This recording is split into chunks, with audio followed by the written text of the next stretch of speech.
CAIRO. Revelations about the suicide of junior members of the Muslim Brotherhood who had fled to Turkey highlight the difficult living conditions of the Islamist movement's adherents in exile, analysts said. Most of those who traveled to Turkey and other countries face very severe financial hardships, said Ahmed, a former member of the Muslim Brotherhood.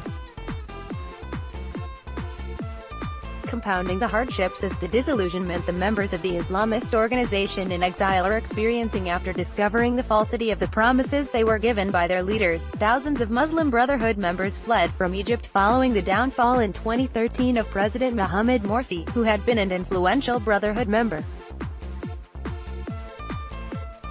3 junior members in Turkey killed themselves, a colleague of theirs said. A 4th member tried to take his life but was rescued.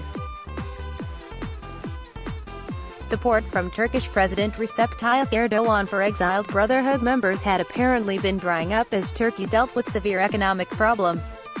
The rise of the Muslim Brotherhood in mid-2012, almost 8 decades after its founding, amounted to a political earthquake throughout the Arab world. The Muslim Brotherhood, the oldest Islamist organization in the Arab region, has branches in almost every country.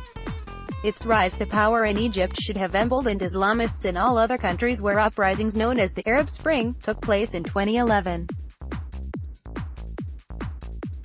However, instead of leading to an Islamist political rise, Egypt's Muslim Brotherhood turned into an aversive model because of its inability to address Egypt's economic and political woes. This comes as reports surfaced alleging corruption within the Brotherhood leadership. In July, a senior member of the Brotherhood said there was a great deal of corruption among the Brotherhood leaders in Turkey. Amir Bassam referred in a leaked audio to the embezzlement by Brotherhood leaders. The leaders, he said, take funds, ostensibly raised by the organization to help its members get by, and spend them on their own families, including purchasing luxurious vehicles and housing. This causes frustration to the members of the organization and makes them discover they are the victims of a bunch of thieves enriching at their expense, said Ibrahim Rabi, another former member of the Muslim Brotherhood. The problem is that the members of the Brotherhood who had escaped to Turkey and other countries cannot either return to Egypt or keep living in exile.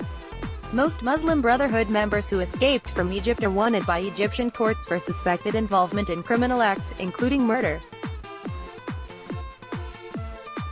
These charges led to an all-out down by post-Morsi Egyptian authorities on the affiliates of the entities, charities and companies of the Muslim Brotherhood, which resulted in many Brotherhood leaders and members to be imprisoned. That is why most Brotherhood exiles are afraid to return. Outside Egypt, including in Turkey, they do all types of menial jobs, including dishwashing at restaurants, toiling at factories and working at farms. This comes as financial assistance to the Brotherhood by some sponsor states is not easy to access because of the failure of the Islamist group to return to power in Egypt, analysts said. With a huge media machine in Turkey and other countries, one that includes several TV channels and publications, the Muslim Brotherhood in exile is a huge problem to the government of Egyptian President Abdel Fattah al-Sisi. Sisi's government has greatly reduced the capabilities of the Brotherhood and the militias affiliated to it. However, the Muslim Brotherhood still has presence in Egypt through sleeper cells thought to operate at the orders of the group's leaders in exile.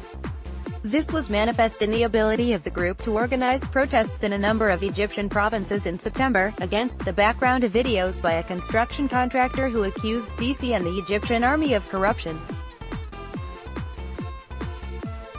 The junior members of the Brotherhood are finally discovering that they were deceived by their leaders, said Khalid Okasha, a security expert and a member of the Supreme Counterterrorism Council, an advisory body of the Egyptian presidency.